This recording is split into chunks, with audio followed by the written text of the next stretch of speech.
Esta tarde vamos a dedicar nuestra reflexión a la Eucaristía.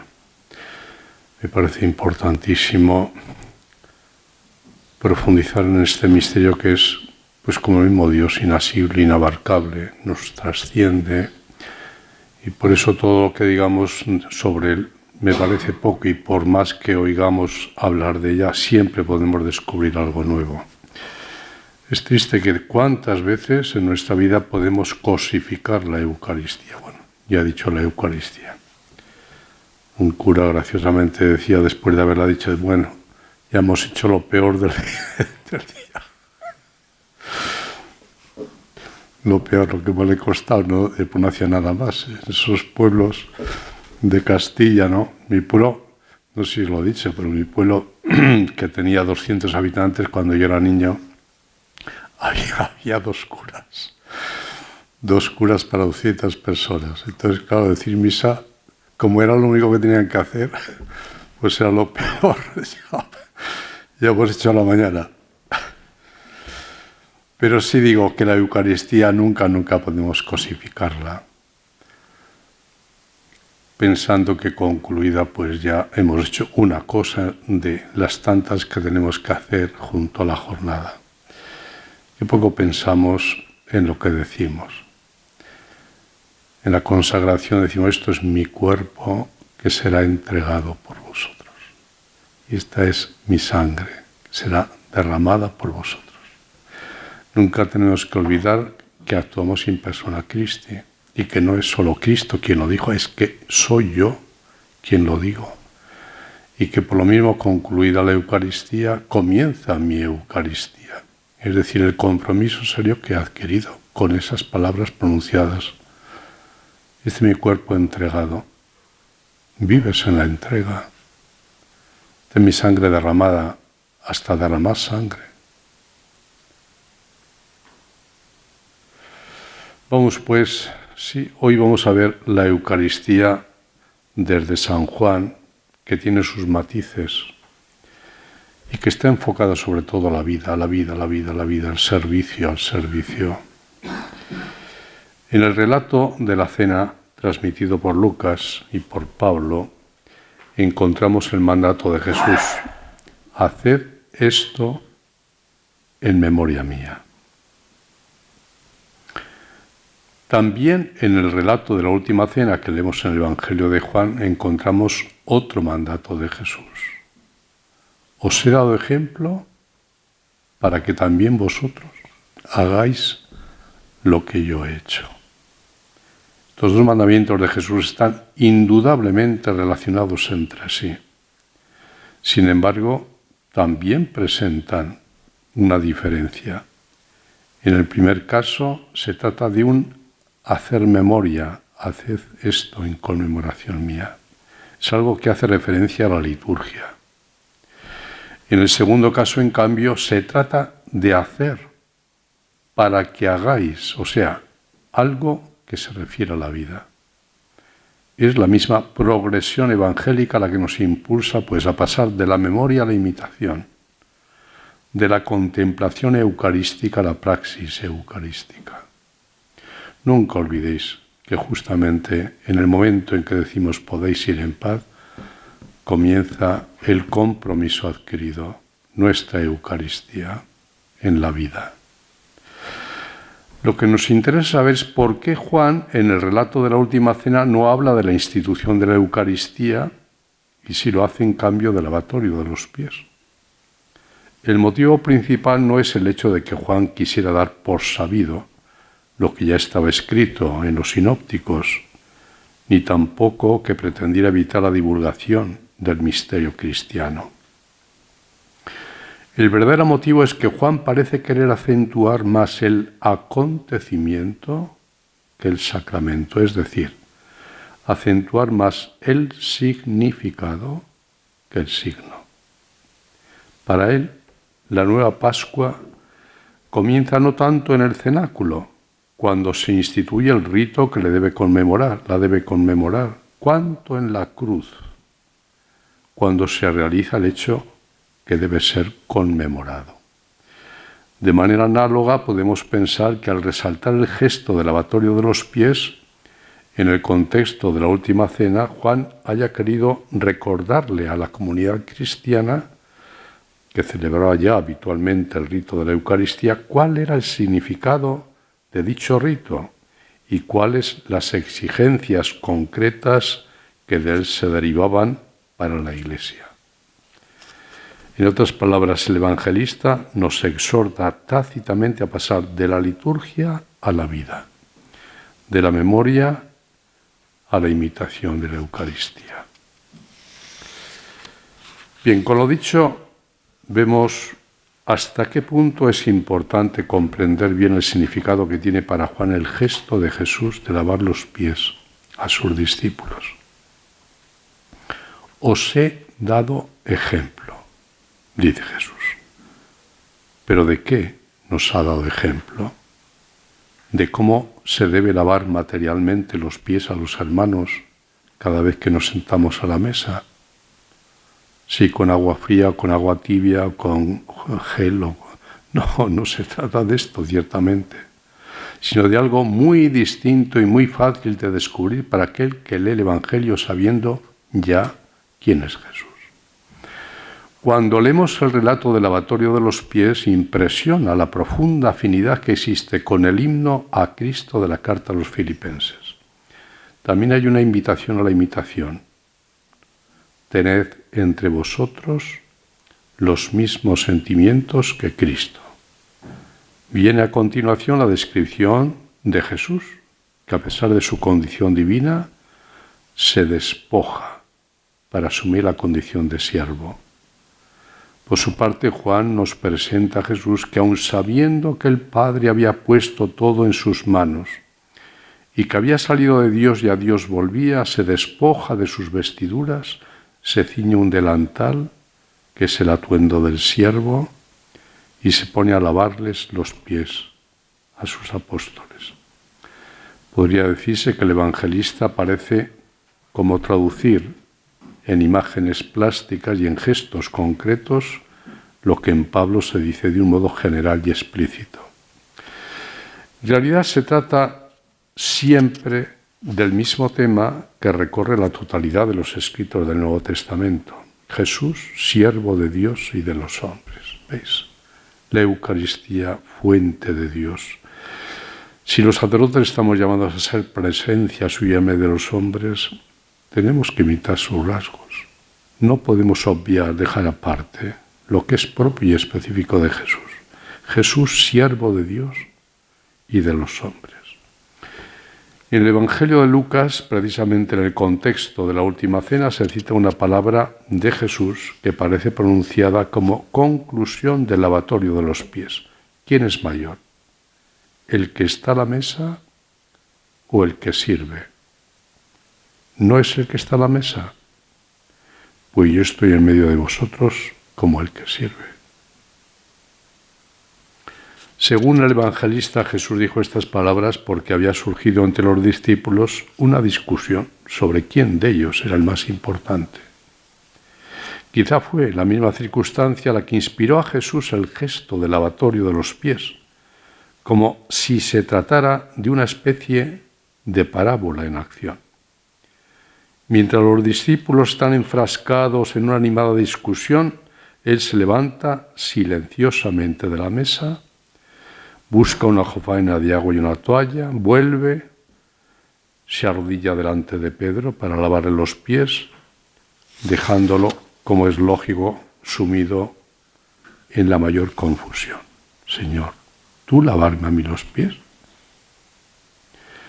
En el lavatorio de los pies Jesús quiso resumir todo el sentido de su vida para que quedara bien grabado en la memoria de sus discípulos.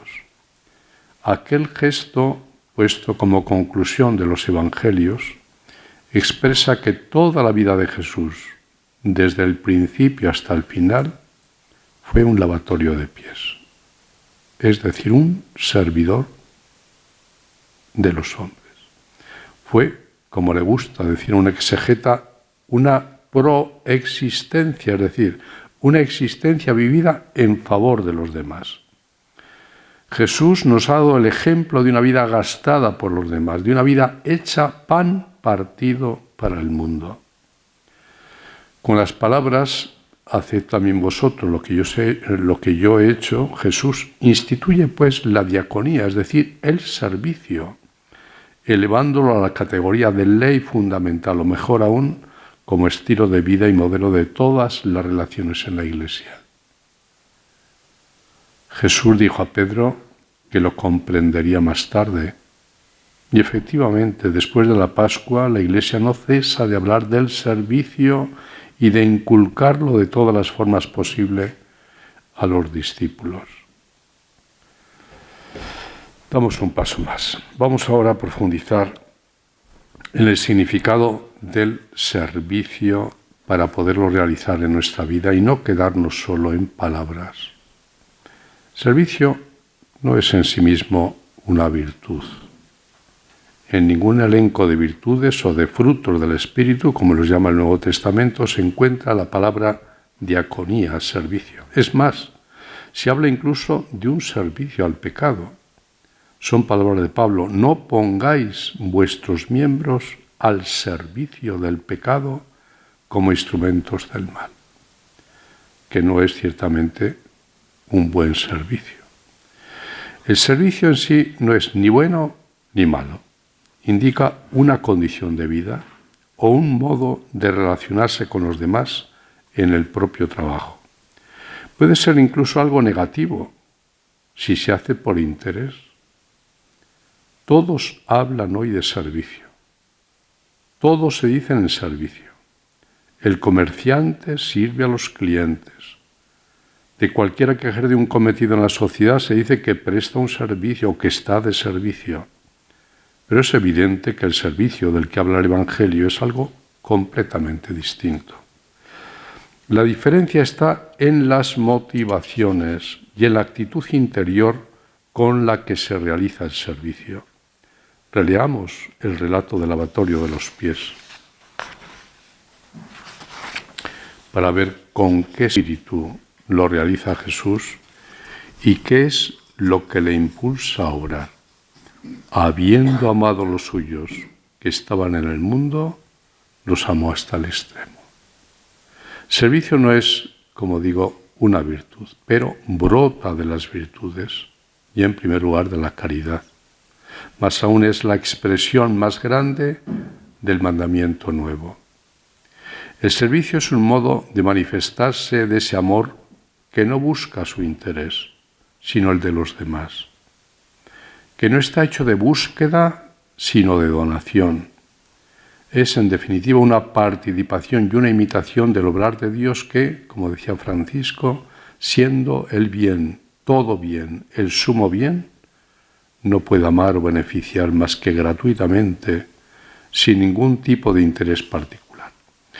Por esto, el servicio evangélico, en contraposición con el del mundo, no es propio del inferior, del que posee, del necesitado, de quien no tiene, sino que es propio más bien del que posee, de quien está arriba de quien tiene.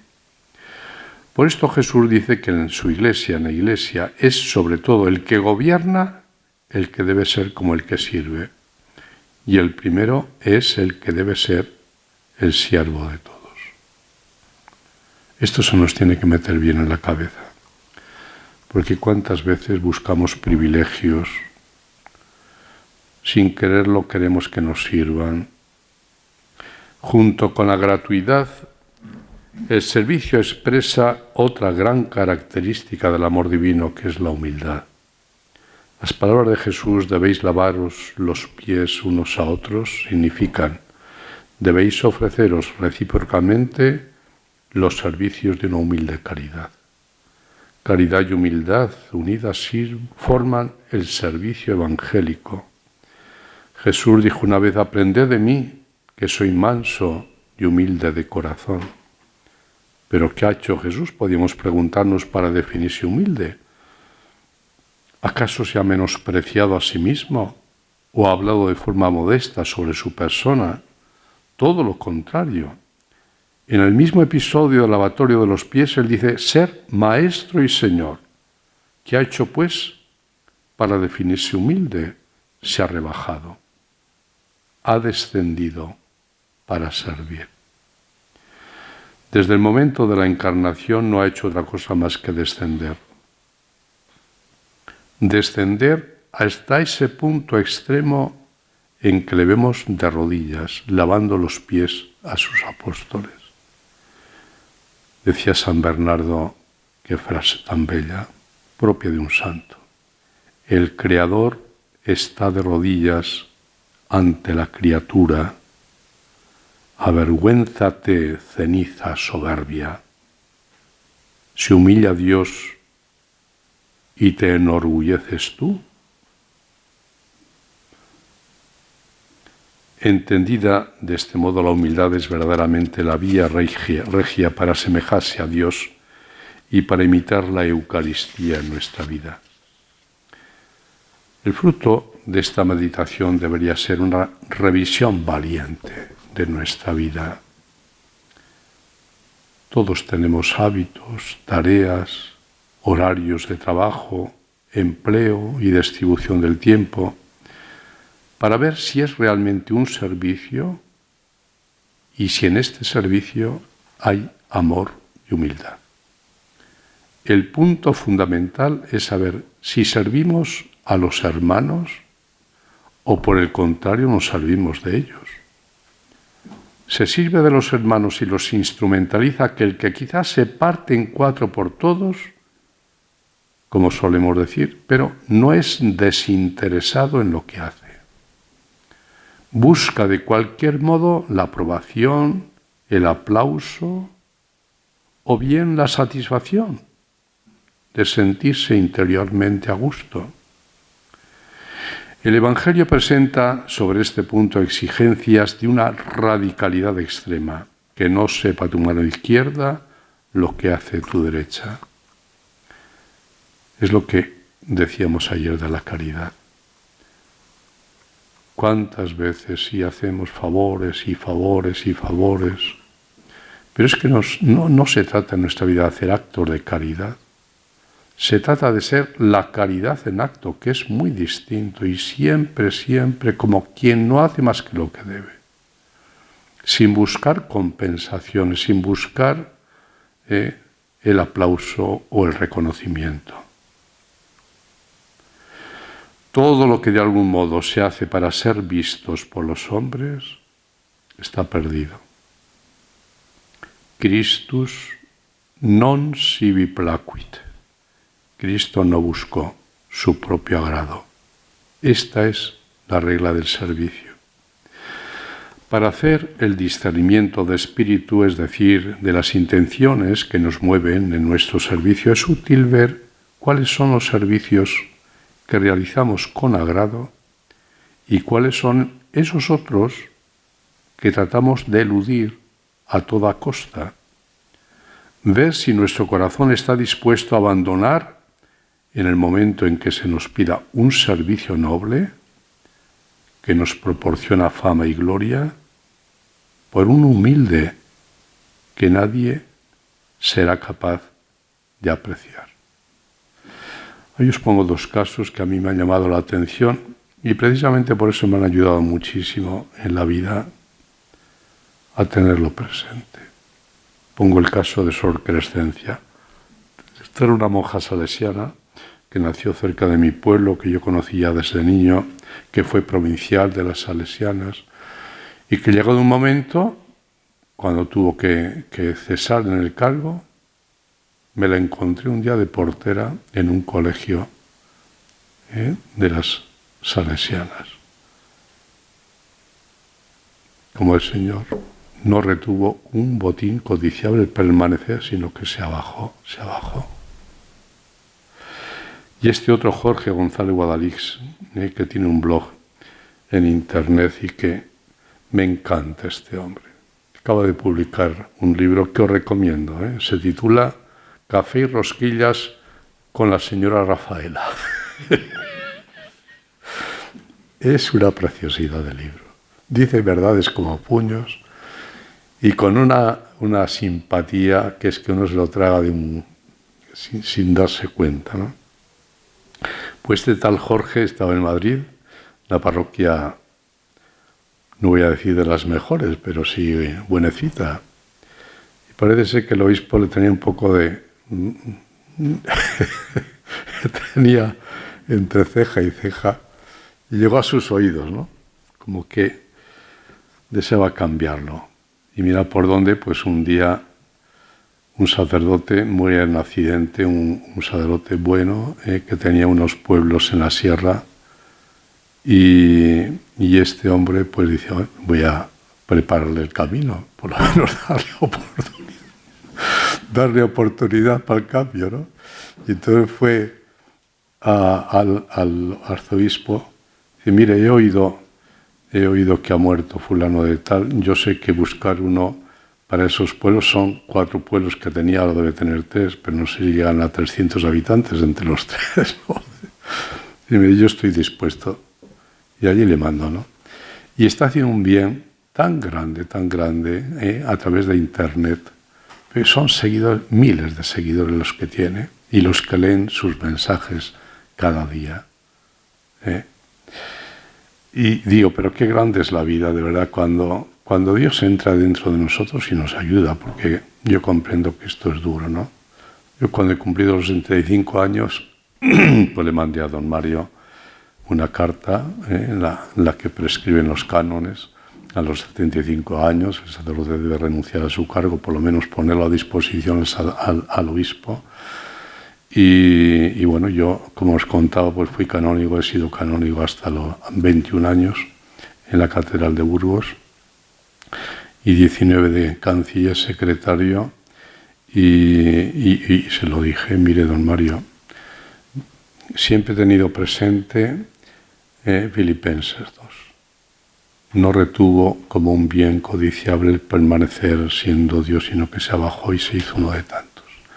Me encantaría pasar a retaguardia y renuncio a todo, ¿no? A la canonjía.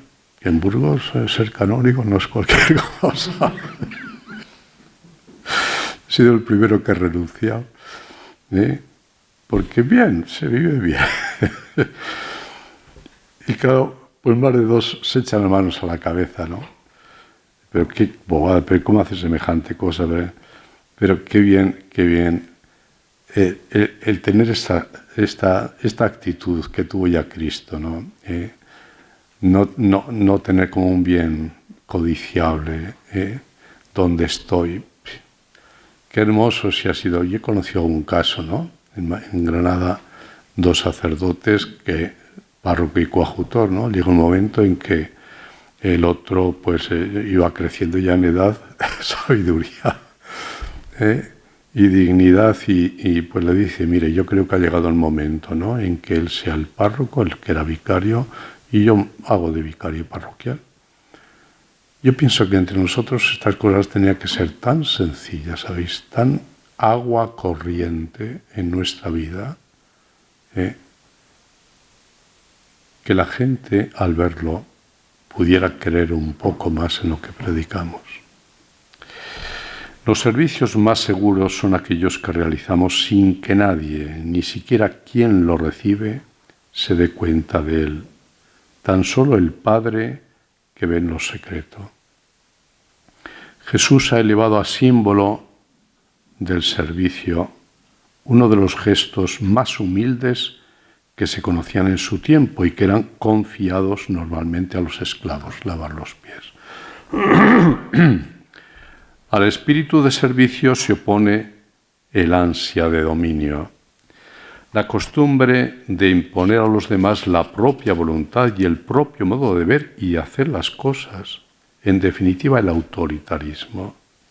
Una gran parte de los sufrimientos que a veces afligen a un presbiterio se debe a la existencia de algún espíritu autoritario y despótico que con el pretexto de servir a los demás, en realidad los pisotea y los tiraniza.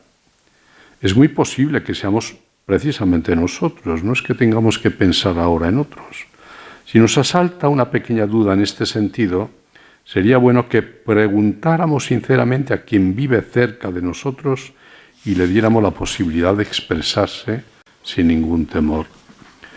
Si resulta que también nosotros hacemos la vida difícil a alguien con nuestro carácter, debemos aceptar con humildad la realidad y replantear nuestro servicio. Al espíritu de servicio se opone también en otro sentido el apego exagerado a los propios hábitos y comodidades. En definitiva, el espíritu de comodidad y relajación. No puede servir seriamente a los demás quien se dedica de lleno a contentarse a sí mismo, quien hace un ídolo del propio descanso, del propio tiempo libre, del propio horario. Uno se encuentra de todo en la vida. Conozco a algún sacerdote que, el lunes es su día de descanso. Toda la semana está pensando dónde ir. Desaparece a las 8 de la mañana y vuelve a las 11 de la noche. Después, lógicamente, el mes de vacaciones, si es posible, con algún día más. La semana de Pascua. Yo, de verdad, sin juzgar, pero digo, Dios mío, yo para ser así cura no quiero serlo. O sea, cuando uno no hace más que mirarse al ombligo y siempre mis cosas, mis gustos, y el otro, pues como decíamos esta mañana, como un apéndice, bueno, sí, lo haré, pero con el tiempo medido para no angustiarme y cansarme demasiado. Si para todos los cristianos servir significa no vivir para uno mismo, para los pastores significa no apacentarse a sí mismos. Ay de los pastores de Israel que se apacientan a sí mismos. No deben los pastores apacentar el rebaño. Para el mundo no hay nada más natural y justo que esto, es decir, que quien es Señor haga de amo. Sin embargo, entre los discípulos de Jesús no es así. Quien es Señor debe servir. Dice el apóstol San Pedro a los pastores: no tiranicéis a los que os ha tocado cuidar, sino haceos más bien modelos para vuestra grey. No es fácil en el ministerio pastoral evitar la mentalidad del dueño de la fe. Esta se introdujo muy pronto en la concepción de la autoridad. Los pastores tenemos que tener muy presente que es a menudo en este punto donde se decide el problema de la conversión. ¿Con qué fuerza resuenan esas palabras de Jesús después del lavatorio de los pies? Yo, el Señor y Maestro. Jesús no retuvo ávidamente el ser igual a Dios. Jesús vivió sencillamente. La sencillez ha sido siempre el inicio y el signo de una verdadera vuelta del Evangelio. Es necesario imitar el obrar de Dios. El mundo necesita cosas aparatosas para actuar y para impresionar, y Dios no. Hubo una época en que la dignidad de los obispos se expresaba con insignias, títulos, castillos y ejércitos, y no en la Edad Media. Esto lo he conocido yo. Don Luciano Pérez Platero, que fue el primer obispo que conocí cuando yo era niño, era consejero del reino de Franco. Y en las festividades, todo esto de Armiño y todo lleno de medallas, con una cola que llegaba de aquí hasta la puerta. Los seminaristas se llevaban la cola. ¡Qué cosas! Hombre, yo pienso que pasos hemos dado gracias a Dios. Gracias a Dios hemos dado pasos, pero aunque sean lentos. Eran, como bien se dice, obispos príncipes, pero más príncipes que obispos. En comparación con aquellos tiempos, nos parece que la Iglesia vive hoy una época dorada. ¿Quién nos recuerda, no? Era Juan XXIII, el pobre, tan gordo, en aquella silla gestatoria con la tiara. Claro, al ser tan gordo, pues lo primero que se le ocurrió a los ujieres, a los que le llevaban, ahora voy a tener que pagar el doble que Pío XII, que pesaba 15 kilos, ¿no? Es necesario conservar, sin embargo, sobre este punto una gran libertad evangélica. La sencillez, atentos, exige que no nos pongamos por encima de nadie y que tampoco nos pongamos de forma obstinada y sistemática por debajo, para mantener las distancias de un modo o de otro. La sencillez exige que aceptemos en las cosas ordinarias de la vida ser como los demás. Hay personas que de humildad tienen toda la que hace falta para ponerse por debajo de la buena gente, pero no para estar a su misma altura. Tengo un compañero que es un cielo de hombre, pero que siempre se da mucho pote, no sabe muchísimo. ¿Qué más sabe de la catedral? Un libro abierto. Y yo siempre le digo, Agustín querido, ¿cuánta humildad tienes por falta de uso? ¿Cuánta humildad acumulada por falta de uso? Eso tenemos todos muchos y mucha humildad acumulada. Ay, Señor. Hay algo más que es necesario decir a propósito del servicio pastoral, o dicho de otro modo, del servicio de los pastores. El servicio de los hermanos, por cuanto importante y santo, no es lo primero ni lo esencial. Atentos. Antes está el servicio de Dios. Jesús es ante todo el siervo de Yahvé y después también el siervo de los hombres. Él le recuerda esto a sus padres cuando le dice, ¿no sabíais que yo debía estar en la casa de mi padre? También el servicio evangélico es acechado hoy por el peligro de la secularización. Se da demasiado fácilmente por descontado que cualquier servicio hecho al hombre es un servicio que se hace a Dios. Atentos, amigos. Quien como sacerdote está llamado por vocación a un servicio espiritual, no sirve a los hermanos si realiza 100 o 1000 formas de servicio y descuida ese único que es el que se tiene derecho a esperar de él y que solo él puede ofrecer. Está escrito que el sacerdote está puesto en favor de los hombres en lo que se refiere a Dios. Cuando surgió por primera vez este problema en la Iglesia, Pedro lo resolvió tajantemente diciendo, no parece bien que nosotros abandonemos la palabra de Dios por servir a las mesas. Nosotros nos dedicaremos a la oración y al ministerio de la palabra. Repito lo he dicho. Hay pastores que de hecho han vuelto al servicio de las mesas. Se ocupan de todo tipo de problemas materiales, económicos, administrativos, a veces incluso agrícolas, que existen en su comunidad y descuidan su verdadero e insustituible servicio. El servicio de la palabra exige horas de lectura, estudio y oración. Si hay un lamento general que se escucha hoy entre los fieles de la Iglesia, es precisamente este, la inadecuación y el vacío de la predicación.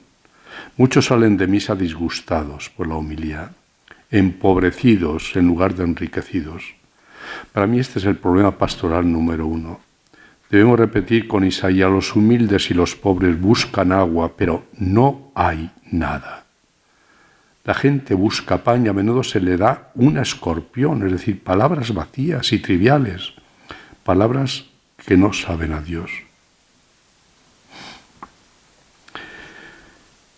Y finalmente, ha llegado el momento de abordar el punto más importante a propósito del servicio, el que concierne a todos, sacerdotes, religiosos, laicos, en la Iglesia. Servicio a los pobres.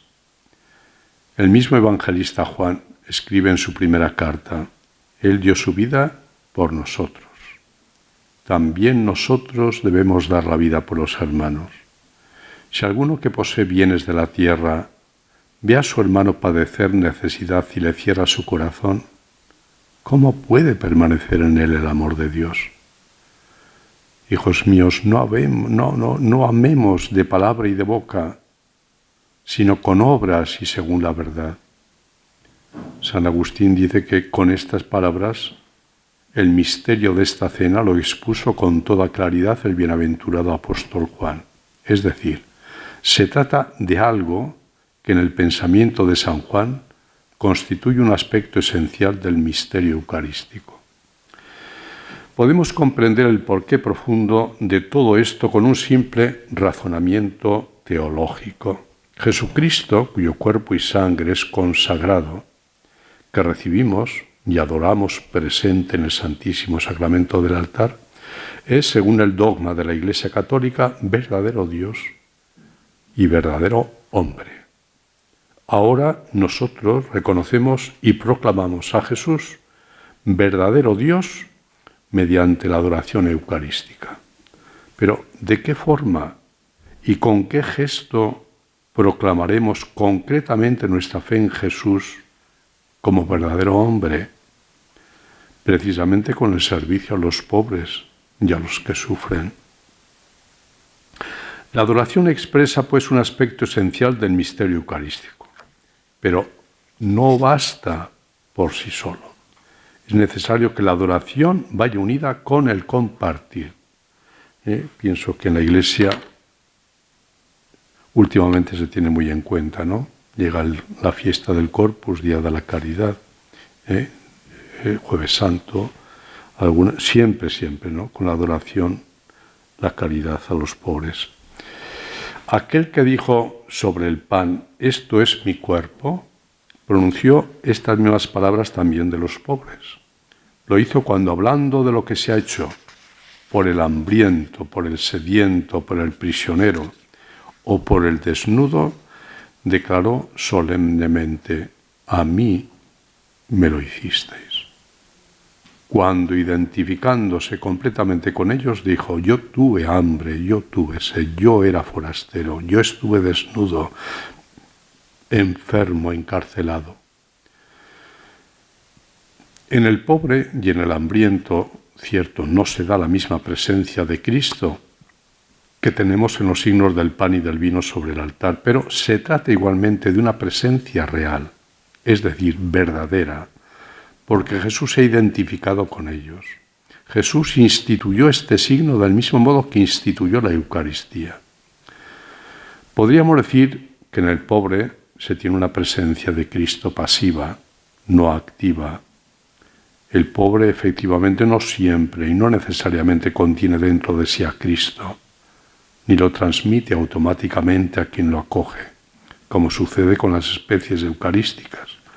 No es un signo eficaz de la gracia, como lo es el sacramento. No produce la gracia por sí mismo, como dice la teología ex opere operato. Sin embargo, no acoge plenamente a Cristo quien no está dispuesto a acoger con Él al pobre con quien Él se ha identificado. Precioso. Durante su última enfermedad, no pudiendo recibir el viático porque no era capaz de retener nada en su cuerpo, el gran filósofo y creyente Pascal pidió que llevasen a su habitación un pobre, para que, no pudiendo comulgar con la cabeza, poder al menos comulgar con su cuerpo. San Juan Crisóstomo, en un texto famosísimo, de todos conocido, ha puesto de manifiesto esta íntima vinculación que existe entre el Jesús presente en el altar y el Jesús presente en el pobre. ¿Deseas honrar el cuerpo de Cristo? No lo desprecies, pues, cuando lo contemples desnudo en los pobres, ni lo honres aquí en el templo con lienzos de seda, si al salir lo abandonas en su frío y desnudez. ¿De qué serviría adornar la mesa de Cristo con vasos de oro, si el mismo Cristo muere de hambre? Da primero de comer al hambriento y luego, con lo que te sobre, adornarás la mesa de Cristo. ¿Quieres hacer ofrenda de vasos de oro y no eres capaz de dar un vaso de agua? ¿Y de qué serviría recubrir el altar con lienzos bordados de oro cuando niegas al mismo Señor el vestido necesario para cubrir su desnudez?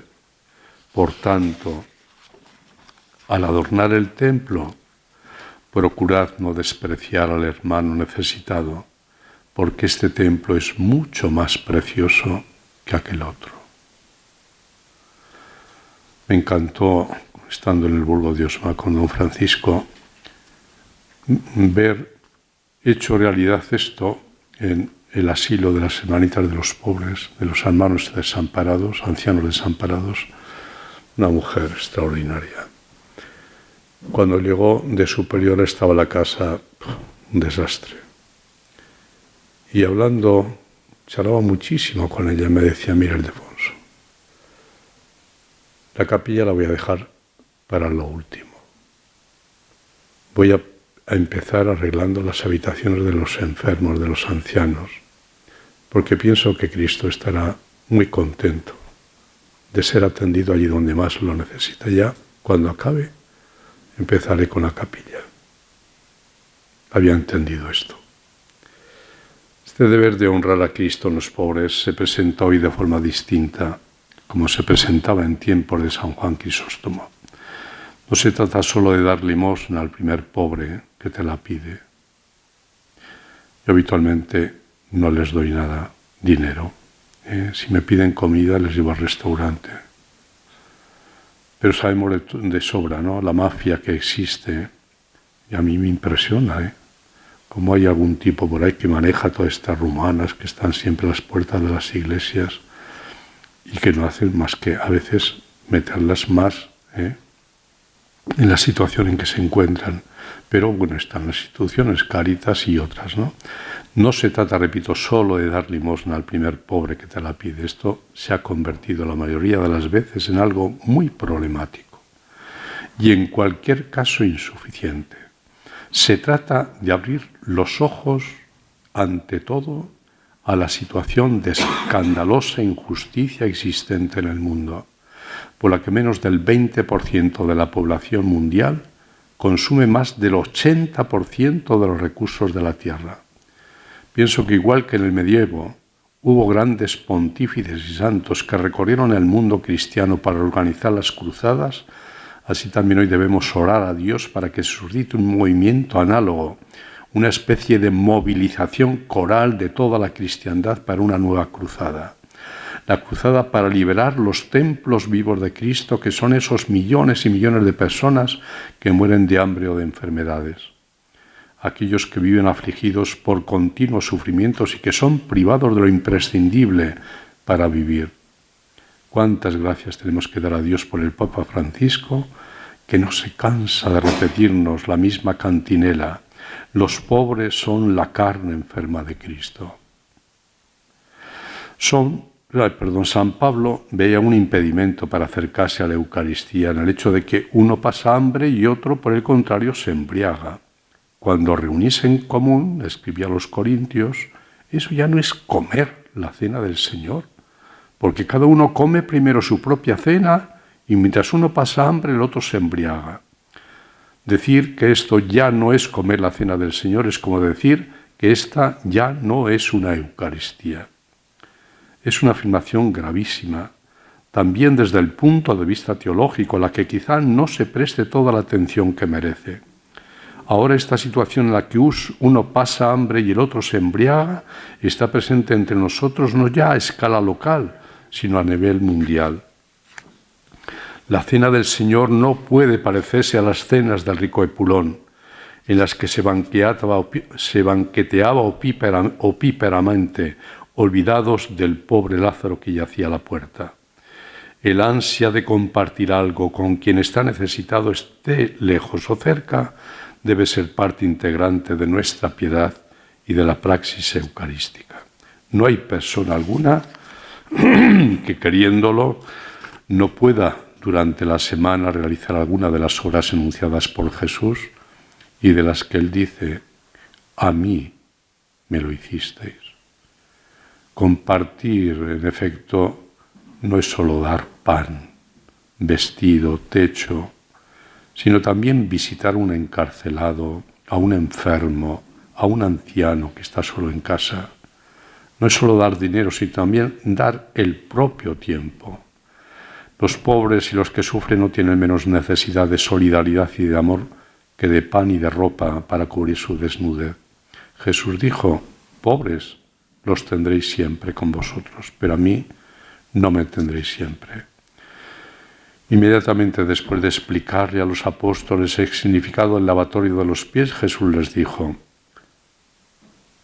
sabiendo esto, dichosos seréis si lo cumplís. También nosotros seremos dichosos si no nos conformamos con saber esto, sino que lo ponemos en práctica, empezando por hoy.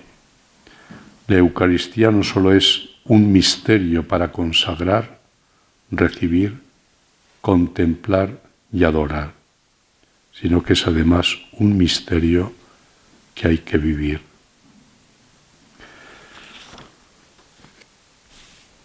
Pues qué hermoso, queridos amigos, poder reflexionar un poco y revisar nuestra vida, que de eso se trata, de dejarnos iluminar por la palabra de Dios para tomar conciencia dónde nos encontramos,